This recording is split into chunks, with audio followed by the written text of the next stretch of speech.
Warahmatullahi wabarakatuh. Jumpa lagi dengan saya Firman Wanipin dalam channel YouTube Cilote Wanipin. Bapak Ibu, hari ini kita bersama dengan seseorang yang luar biasa. Beliau begitu pakar di bidangnya, yaitu public speaking. Dan tentunya Bapak Ibu dan para pemirsa di rumah nanti akan mendengarkan seperti apa public speaking tersebut dari seorang ahlinya. Kita akan perkenalkan, yaitu Bunda Nina Musbar, founder daripada Nina Musbar Public Speaking. Ya, kita sebentar lagi akan menimba ilmu dari beliau. Beliau akan memberikan trik-trik seperti apa ingin menjadi seorang public speaking yang hebat seperti Bunda Nina. Ya, untuk itu di sana terus ikuti channel YouTube Cilote Wanipin. Burung Lian Cendrawasih. Cukup sekian. Everyone, saya Debbie dari ETC English Tutorial Center. Saya Surni dari Grand Zuri Hotel Padang. Saya Titi dari Ayam Kinari. Don't forget to Like, subscribe and share. Cilote Wanipin. Stay tuned.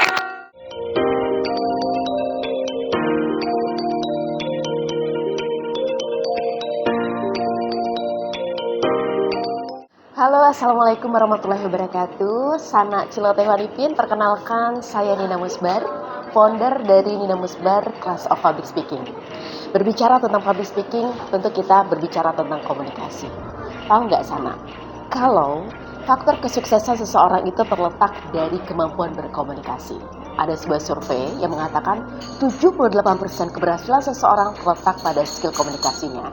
Hal-hal yang lain menyusul di belakangnya. Jadi kita kayaknya sangat jarang deh untuk menemui orang-orang yang sukses tapi tidak mempunyai kemampuan komunikasi yang baik. Ngomong deh Elon Musk, Steve Jobs, atau Wanipin. Ini adalah orang-orang yang mempunyai komunikasi yang bagus. Banyak yang bilang barangkali ide mahal.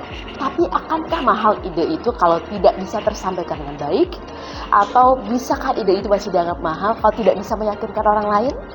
Karena itu komunikasi, public speaking adalah sebuah skill of life. Siapapun yang pengen maju harus punya kemampuan ini. Jadi kalau dibilang public speaking itu apa sih? Ya udah tahu kan kita gimana berbicara di depan banyak orang. Tapi bukan sekedar berbicara. Bagaimana berbicara itu ada engagementnya, merangkul orang, dan ada tindak lanjut atau disebut call to action. Jadi call to action itu misalnya nih, kalau yang memberi informasi, orang ngerti informasinya, enggak terus, atau yang mau jualan marketing, kejual apa yang mereka tawarkan, atau yang memberikan informasi, ada yang memberikan motivasi, memberikan kualifikasi, atau memberikan inspirasi. Banyak tujuannya, dan yang pasti adalah hasil akhirnya ada. Itu yang disebut komunikasi efektif. Apa saja sih sebenarnya yang mempengaruhi bagaimana kita berbicara di depan umum? Ada 3 V, vokal, verbal, dan visual. Tiga-tiganya itu kita harus memberikan yang terbaik. Dan yang penting adalah kepercayaan diri dan menjadi diri sendiri. Kalau ngomongin V pertama adalah vokal. Bagaimana suara kita? Suara itu tentu ya enak didengar. Gak harus suara yang bagus, tapi baik di telinga dan nyaman secara auditori orang yang mendengarkan. Kemudian adalah verbal, bagaimana pustaka kata kita. Tentu ini akan terkait dengan bagaimana kita untuk mengembangkan diri. Mengembangkan diri jadi ngomongnya nggak itu lagi. Dan yang paling besar efeknya kepada lawan bicara kita, one on one or one to many people, banyak orang adalah visual. Apa yang dilihat? Body language kita, total kita. Body language adalah bagaimana gestur kita, bagaimana postur kita, jangan bongkok, kalau duduk jangan begini, harus seperti ini. Kemudian juga bagaimana gestur bermain and movementnya seperti ini, jangan pernah menunjuk, no. Dan juga ya pasti adalah face expression, senyum.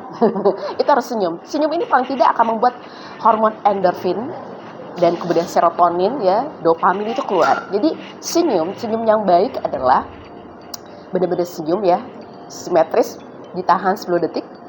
1, 2, 3, 4, 5, 6, 7, 8. Dan ini pada waktu kita senyum, Dari hati tentu akan bekerjalah hormon-hormon yang menyenangkan kita, yang membuat kita bahagia, ya dopamin, serotonin, endorfin itu. Dan kemudian 3 hal inilah yang akan bertambah lagi dengan yang namanya total look. Kalau dulu mungkin di zaman saya ya, di masa remaja itu kami itu melihat mungkin para pembicara seperti Pak Harmoko atau pembicara publik yang lainnya itu berbicara dengan gaya kekinian, tapi banyak misalnya saya akan menyampaikan ada filler words. Filler words ini sangat mengganggu, kata-kata yang mengisi ya. Nah, terus kemudian orang-orang tidak ada media sosial dulunya. Sekarang orang melihat kita dengan penampilan. Yang pertama kita ketemu dengan orang apa? Penampilan kan dilihat dulu gitu. Dan total look itu adalah dari atas sampai ke ujung kaki. Semuanya harus diperhatikan dan ini memberikan statement. Satu hal ya, yang namanya visual memberikan first impression atau kesan pertama. Dan kabar buruknya, kesan pertama ini akan membawa ke like dislike. Orang bisa aja tuh karena cara body language yang gak asik, langsung tuh gak suka. Pada waktu ngomong di depan audiensnya dengan bahasa tubuh yang kurang sempurna, terus ngomongnya tidak semangat, ya itu udah langsung tuh audiens akan menutup rasa suka kita, rasa suka mereka kita. Jadi jangan sampai terjadi.